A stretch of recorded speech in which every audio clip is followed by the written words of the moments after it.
So guys, today I'll just briefly tell you about European market Amazon, how we can expand into it, and how actually like AccelClub help you in that. Also, we'll briefly cover the topic like the market overview, how is Europe today, and yeah, I hope after that webinar and after my presentation, I'll have an understanding of how you can easily get into Europe. Let's start. So basically, Europe is a great opportunity for all Amazon sellers. Right now, Amazon Europe is roughly $100 billion a year, and it grows 43% faster than US. So if we take main markets, which are UK and Germany combined, they're almost $70 billion. Obviously, compared to Amazon US size, as you can see on that slide in first graph, US Amazon market size, Amazon size is relatively small compared to US one. But actually, like the thing is that market share for Amazon in Europe is still very low. While you can see that e-commerce market size is pretty comparable, meaning like the opportunity for you to make revenues in Europe and USA are pretty much the same based on the overall e-commerce numbers. In USA, it's slightly above $1,000 billion. In Europe, it's 100 below $1,000 billion. So actually, like the devil hides in the Amazon market share. And what we actually see that Amazon grows its market share every year. So a few years ago, Amazon had like 6-7% market share. Now it's already 10 across Europe. In some countries like UK, it's already 12. And definitely that trend will be growing. So market right now is pretty saturated if we're speaking about Europe. People are shopping on different marketplaces. In Europe, there are a bunch of them. But when we look at Amazon, the amount of service, like the level of service they provide to their customers, the retention they have on their platform, it becomes kind of obvious that Amazon eventually will get those 20-30% market share of the whole e-commerce in Europe. And that's why, guys, it's like a huge opportunity for you right now to jump into Europe, to start selling there, because Amazon Europe, I would say it's like Amazon US a couple of years ago, maybe like 5-7 years, and you come jump in, basically bring the product and start selling in there much more successful in the US, especially when you transfer existing listing from US into Europe, because by that you already have traction on the product by your reviews, ratings, and you become automatically much more competitive. I understand that actually, like with every expansion, there are several, actually not several, bunch of risks and stoppers that are in front of you. So in order to expand, you have to most likely to hire new people. Or if you're not hiring, that means that you should spend much more money, much more time and money on what you're doing right now. Also, it's cash because you have to invest into inventory. Those are compliance risks because diving deep into compliance in Europe isn't easy. Every country has their own regulations, and in Italy it can be one regulations, in Germany completely different. So that's also all the things that you need to understand. And that's actually like where we step in and where we can help you. So we offer basically kind of a wholesale distribution model that helps successful Amazon US sellers to start selling in Europe in just 4 months. And besides that, we'll be in charge of all the risks and all the costs. So how it works, we basically come to successful brands in the US.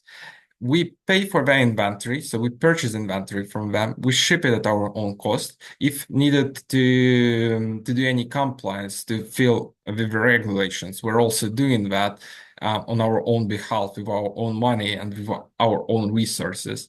And after that, we just simply ship your products into Amazon, do all the operations, PPC, localized listings.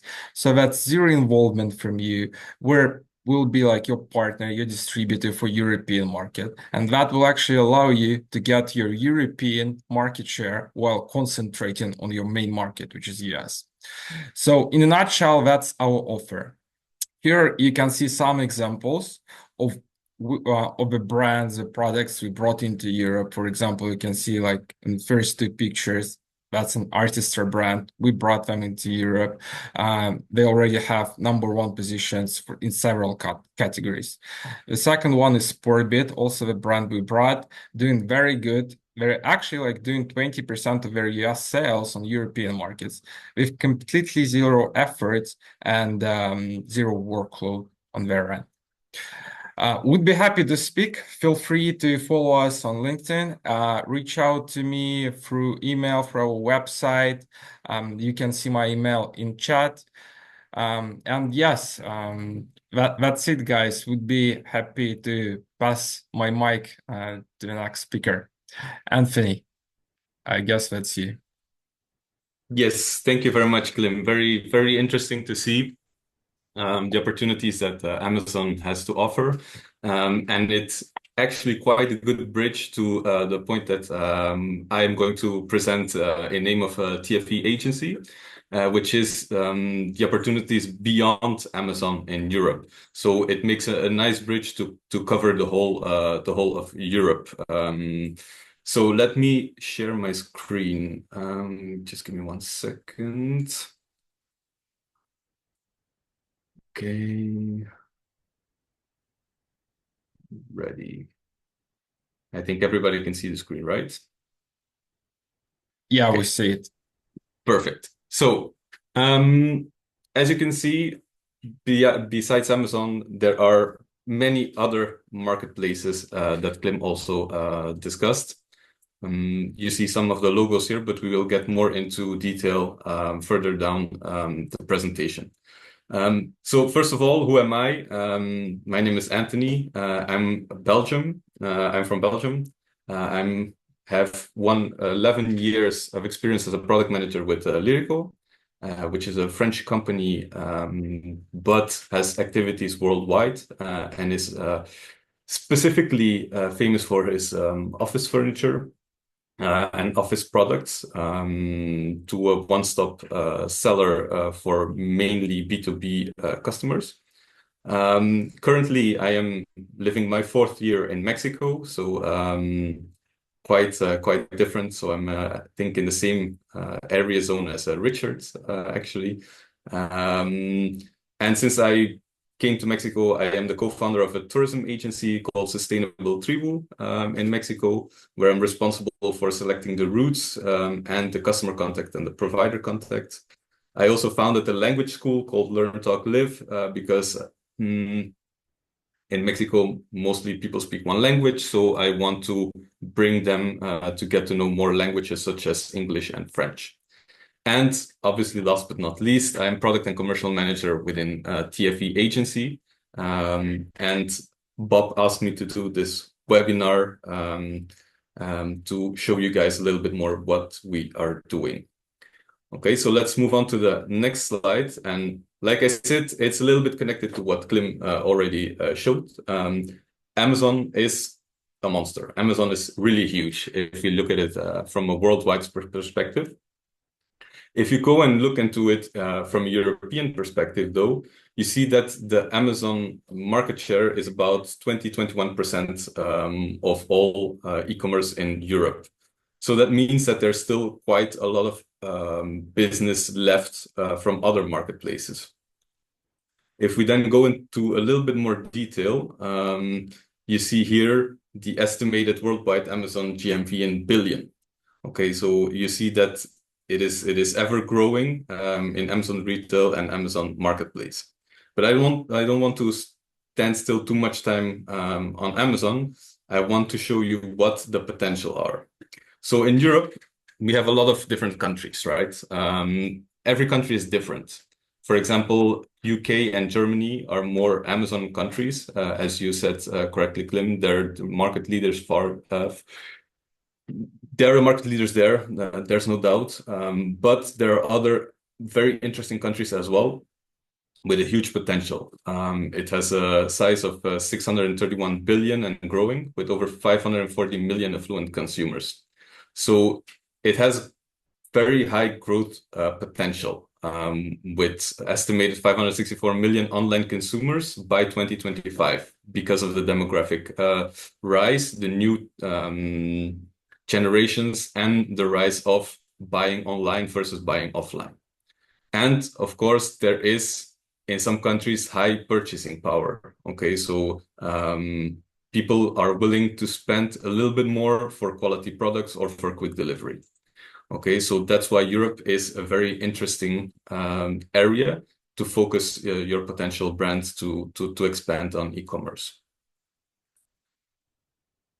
I was talking about other key marketplaces, and I just selected 4 of them just to show that every country is different. Okay, for example, Allegro in Poland, they're the market leaders in e-commerce. So they have a GMV of 12.8 billion in 2023, and they're growing each year double digits. Okay, so when you want to go to Poland, yes, Amazon is interesting, but Allegro is a must-have as well if you want to be successful on the marketplaces. Same story with bol.com, which is more from my area. It's a Dutch company, but also delivers in Belgium. And it does 5.8 billion.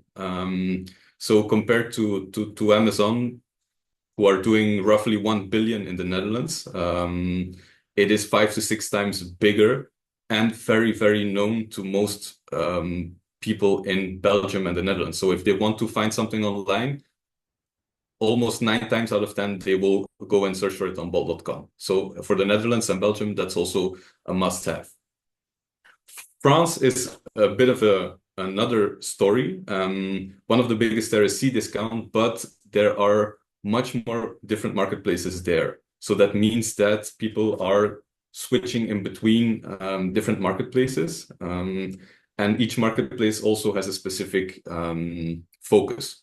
You have focused more on DIY, you have more focused on electronics, etc. And Cdiscount is a nice combination of those different categories. And then in the UK, we already said that UK is an Amazon country, but Tesco is also starting their marketplace. And on their webshop, they already have 1.2 million weekly consumers, and they're trying to find out how they can link their webshop with their marketplace, so they can use that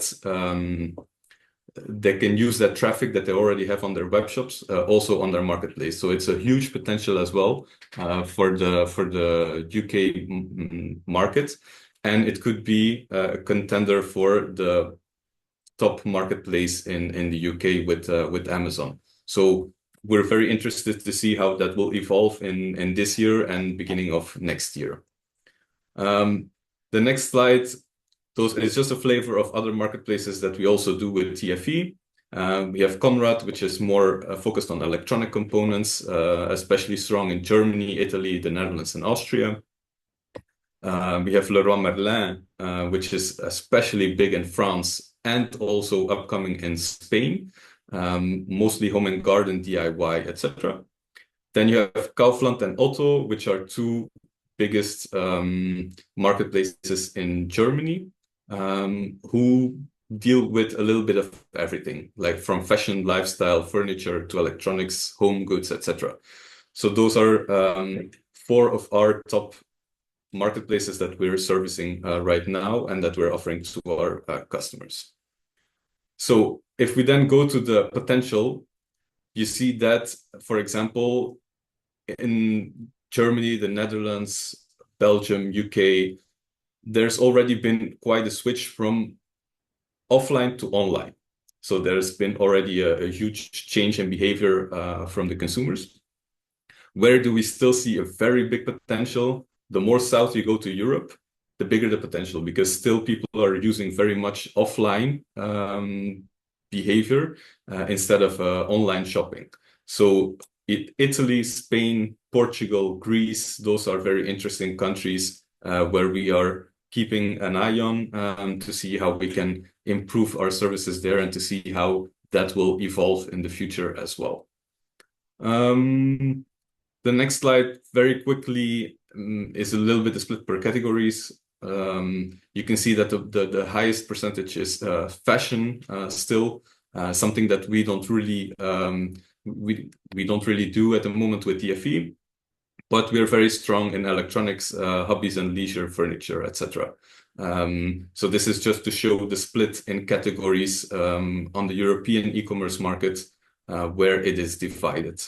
So still grocery, something that normally a lot of people would buy offline and go to the supermarket, is also already taking 10% of the European market in online sales as well.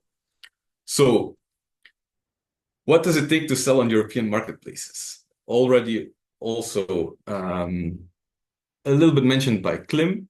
You have to look at every country in a different way. So you have to have market knowledge. You have to know which marketplaces are the most important ones, which categories are the most important ones per country. So you have to know what the market is about and what may be interesting for those markets. To be able to advise to your customer, okay, I suggest that you invest in Poland because we see a lot of behavior that could attract a lot of traffic and a lot of sales for your brand. The other thing is very important is VAT. The US is one country, it's just one VAT regulation, but Europe has so many different VAT regulations and you have to comply with every of them. So it is very important to work with an external partner like HelloTex, as we do with the TFE.Agency. So we work with an external partner who helps us manage that compliance part with the VAT so that we are in line with everything. Then, other than VAT, there are other compliance things. And the other compliance things are more about sustainability, about GDPR, about all other compliance things that could exist. And Amazon, for example, is very rigid in that, is very, very mature in their processes. While you see that on new marketplaces, they cut you a little bit of slack still. But they're constantly evolving and they're constantly learning from the big brother Amazon as well. And the compliance rules are getting more and more strict, such as in Germany and in France, where especially the sustainability and the ecological compliance is becoming very rigid and you have to comply or your products will not be shown online. Then the technology part is very important. We basically have a big system on steroids that manages everything. It manages stock, it manages our orders, it manages returns, it manages content, and that is linked to all the different marketplaces. Okay, so it's not just for one marketplace, it's just to every other marketplace. It can be pushed from one central software, which is a technology. The fulfillment, obviously, we're working with our customers a lot with drop shipment from their own warehouses, but we also offer services to have the stock with one of our partners so that stock can be shipped from there to the end customers as well. Customer service is 100% in-house at TFE. So they manage everything from orders, customer complaints, customer concerns, questions, etc., which is followed up 100% in-house. And obviously the content, which is king, because if your content is not right on the marketplace, if you don't have the right title, the right image, the right description, then you will not gain the traffic that you need to sell your product. So content is king. And that is being pushed through our software technology platform towards all the different marketplaces, which is around 40 that we are servicing at the moment. Okay, so still room for improvement, but already quite a high number. And well, obviously, the last part is about the services that we offer. It's not just selling your products online on the different marketplaces. It's also strategy or consultancy if you want to know how you can do it yourself and not use TFE as a dealer, for example. Then we offer also strategy or consultancy. Obviously, our software can be used as well for other partners. Advertising, not always for all marketplaces, because as I said, they're still working to get to that maturity. content, we have different persons who speak almost all the different languages of the European market. We do it with AI, but you cannot rely 100% on AI, as we already have seen. So we have native speakers for almost every language who check the content and who make sure that the content makes sense when we offer it to the online consumers. Drop shipment mentioned, support mentioned, obviously management and reporting, which is very important to see what has been done, what can be improved. What you don't measure, you cannot improve. So that's also very important. And of course, finance and legal support, which is also very important, because if you work with TFE as a dealer, then we're taking care of almost everything that has to do with compliance. Okay, sorry, I think I took a little bit more than the 10 minutes that were assigned to me, but here are my contact details. TFE.Agency for the website, Anthony at TFE.Agency. That's my email. So if you do have any further questions, if you want to talk a little bit more about what I discussed right now, feel free to contact me. And yeah, thank you very much for your attention. Thanks, Anthony. That was a cool presentation. Yeah, I understand like Europe is a kind of nightmare when you dive deep into regulations in different countries. VAT is it's very hard to navigate on your own. You definitely need a partner in that sense. Okay, Exactly. cool. Yeah, that's 100% true. So yeah, it's Richard right now. Will tell us more about his services and accounting. Richard, please. Thanks, Klim. Just making sure you can see my screen. Yeah, we see it. Brilliant. Guys, so thanks first of all to Klim and to Anthony. You guys do the really hard stuff, figuring out how to sell more. We get to do the boring stuff in spreadsheets and accounting. Yeah, so basically, guys, my name's Richard. Just going to get my PowerPoint to work. I founded an e-commerce accounting firm about 6 years ago. We mainly work with US e-com sellers, right? We've got sellers all the way from $3 million all the way through to $50 million sellers. We do have a number of clients who are doing the opposite of this. They're in euros. They live in Germany, they live in Austria, Slovakia, and we help them set up in the US. And then for our US-based clients, and funny enough, for our Australian, Canadian clients as well, we help work out a 3-action kind of investment strategy where we look at new sales channels, new products, and in new regions. And for everywhere around the world, the new region that has to make the most sense is the EU and the UK, specifically based on what the gentleman spoke about earlier. So today I'm going to cover 3 basic things, specifically around your profitability considerations. And these are very practical things. So thinking about Europe as a major opportunity, right? You've got to think about this in terms of a return on investment strategy.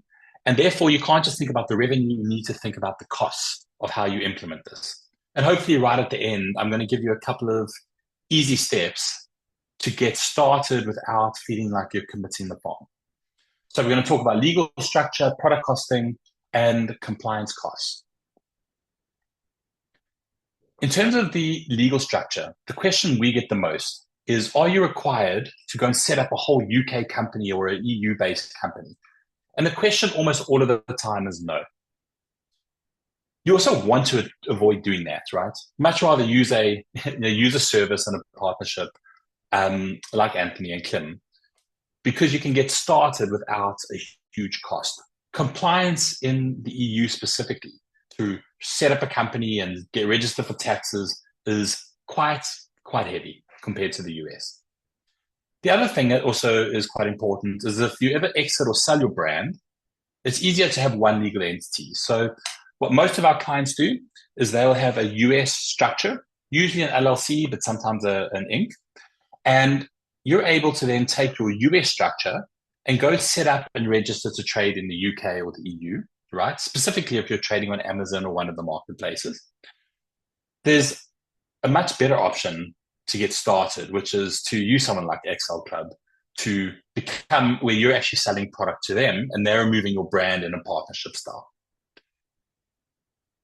If you do decide to go under your own brand and go and enter in and take on the compliance, do it with your own company. Don't set up a new EU-based company. And you can register for VAT in those different regions, in the EU or the UK. That's a whole nother beast to think about, right? But the big questions are you going to store inventory in the EU and the UK? Or you may be going to just do the UK and do pan-EU shipping? All of that's going to have implications on your costing and your infrastructure. Both the gentlemen earlier have spoken about compliance beyond business, right? We've got a lot of supplements brands, really large supplement brands, who were US-based and now are moving into the EU. The compliance for supplements is huge, right? You also need to think a little bit possibly around banking, and it's become much simpler with fintech providers like Wise, Airwallets, OFX.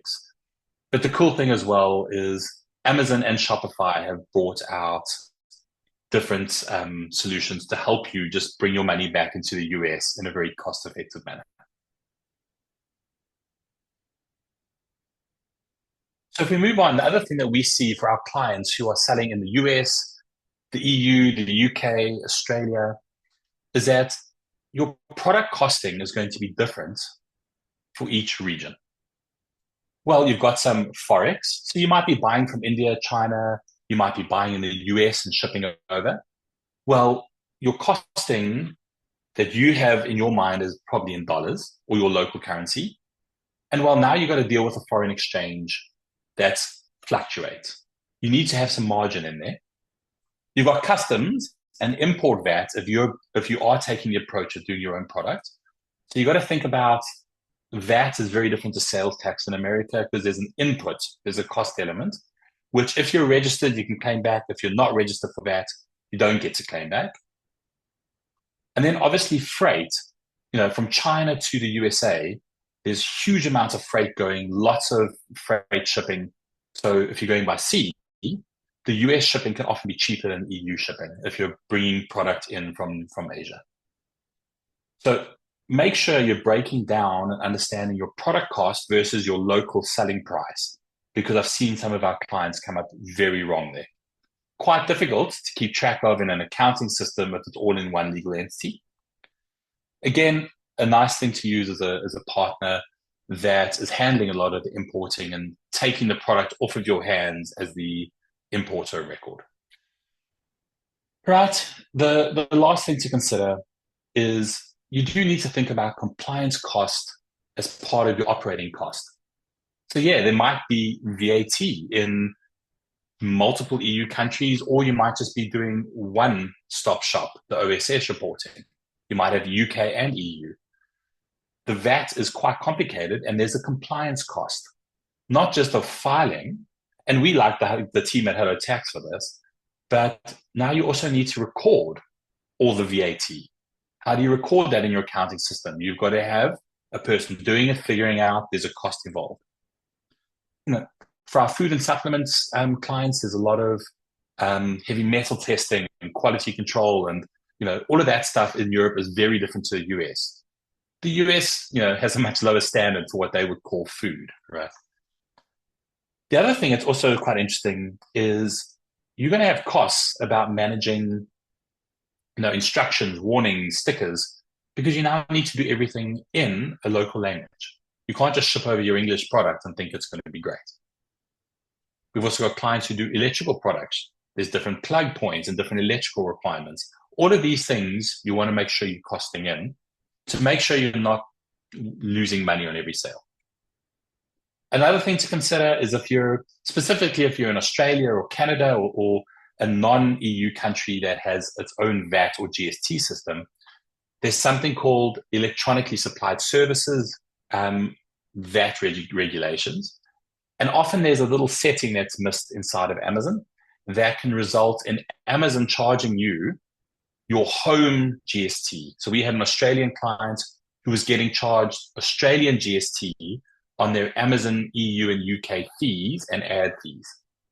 We fixed it up. We was just literally an Australian number that needs to be put in to the Amazon setup, and we got them like $68,000 in VAT back for 3 years of VAT that Amazon had charged incorrectly. So make sure you understand all of these things, and you probably are going to need some expertise to help guide you through it. So this can feel overwhelming, and it might feel easier to just, start a new product line or start new sales channels in America. I would encourage you to think about the EU as a start small kind of process. Don't avoid the opportunity because it feels overwhelming because of something you read from Avalara's website. So the first thing is working with a strategic partner who becomes the importer of record, who are experts in the UK and the EU, and who have already invested huge amounts of time into understanding their market. Anthony and Klim are both two great examples at that. You, in essence, are giving them a share of the profits, but you're removing tons of the risk. If you're selling on Shopify and you do want to own the client, another thing you can consider doing is Shopify launched a brilliant service called Shopify Managed Markets in conjunction with Global-e. And that basically means that Shopify, on all those sales, Shopify will provide you with the shipping labels, and Shopify will handle all what we'll often call the eCommerce or the small order VAT if you're shipping from outside the country. So maybe you want to start your marketing machine shipping to the UK, and you might ship from outside of the UK. And if you have Shopify set up, Shopify becomes the importer of record for VAT purposes under this managed market setup. So basically that is a few little hacks from our side. If you need anything, our website is CronosNow.com. We've got a great little contact us page on there, and happy to help and add value wherever we can for any of the partners on the call. Great. That's me, just on 10 minutes. Thanks, Richard. That was great to hear. I completely agree with you. Like, accounting is also like kind of a nightmare in Europe. So when you speak of European e-commerce, it's so much more difficult than the US one. It's much harder to start, and that's where the guys actually can help you. So we have actually several questions in the chat. So first one, I'll just read them in the order of how we spoke. First one goes to AccelClub. What products and brands do you work with distributing? So usually we're looking for already existing sellers in Amazon US who have successful listings, I would say with over 1,000 ratings on them. If you match that criteria, feel free to get back to us. We'll calculate the sample order and get back to you with projection for your brand in Europe. Also, the second question, who handles the compliance? As I said, we do that. We fully doing the compliance, starting from research and ending with paying for the certificates we're receiving. Next question goes to Anthony, TFE.Agency. What are the key factors that make the European e-commerce market so attractive for international brands looking to expand beyond Amazon? Well, the key factors that make European e-commerce market so attractive is because there's a huge shift from offline to online. There's a lot of change in the online behavior of the buyers, and as I mentioned, also the potential for buying is increasing. So Europe is a growing market and is a very big market and should definitely not be overlooked if you want to expand your brands beyond the US or beyond Amazon. As I mentioned in my presentation, a lot of other marketplaces are leading marketplaces in the country, so there's a lot of room for improvement there and a lot of interesting parts where you can grow your business in Europe.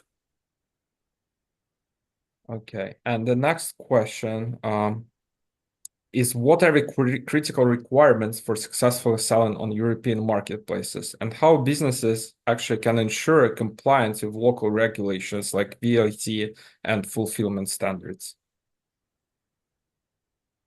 Yeah, like you and Richard already mentioned, it's very critical to work with partners. So it's very hard to do it yourself, especially the VAT and the regulations. If you work with a partner such as yourself, Klim, or such as with us with TFE, you're working with dealers who arrange all that part. So that's very, very key and very important for the brand owners or the product owners to know. The second part is that obviously it's very critical to have the right content. And like Richard said, you cannot just ship your products with a standard English label and expect that everything is going to be fine. If you're going to the Polish market, you should have the Polish language there. If you go to Switzerland, for example, it's a bit more complicated because you need French, German, and Italian language on your labels. So in that case, that's very important to know which market you're going to, which country you're going to, and to have the right content in collaboration with native speakers, because as I also mentioned, AI sometimes translate quite literally, and the people who or the buyers who are on the marketplaces, they often don't understand what it actually means, and they lose trust in that kind of listing or that kind of product. So for me, those are the most critical points to take into account. Thanks, Anthony. We have a few more questions. Richard, do I need a separate legal entity and accounting records for EU business? So the question for that is generally no.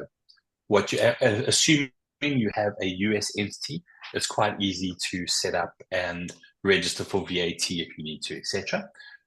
In the different European countries. And Amazon and Shopify have quite a nice setup now for dealing with foreign currencies. It wasn't the case a couple of years ago. If you are going to have inventory inside of a country, things do get a little bit more complex, but almost all the time you are better off keeping your home country's legal entity. If you're based in the Middle East or you're based in kind of a country that doesn't necessarily have great trade and regulation with the EU, then you might want to consider setting up maybe a company in Estonia or something like that to operate the financial arm of your transactions. But generally, no, you don't. Cool. And one more question. What do I need to consider for my unit economics, specifically cost of goods sold, landed cost for the EU business sales? So your unit economics, the biggest thing here is going to be the shipping, and as well as your customs and / VAT, right? And without going too technical, US sellers don't understand the VAT system and often will not understand what they can claim back on VAT. So if you're getting the shipping and your inbound shipping, your freight and customs and import VAT wrong, there's a very large chance you're going to be giving away a huge amount of margin. Cool. Also, I see one more question in the chat. Is there any room for small new businesses? So, like, if you're talking about our services or Anthony's or Richard's, definitely you can always reach out to us and we can take a look to see how we can help you. If you're talking about Europe in general, as I said, it's actually a bit easier to start to sell in Europe rather than US, just because the competition in e-commerce isn't that big. So starting in Europe might seem complicated, but definitely can be a bit more fruitful and easier on the sales end.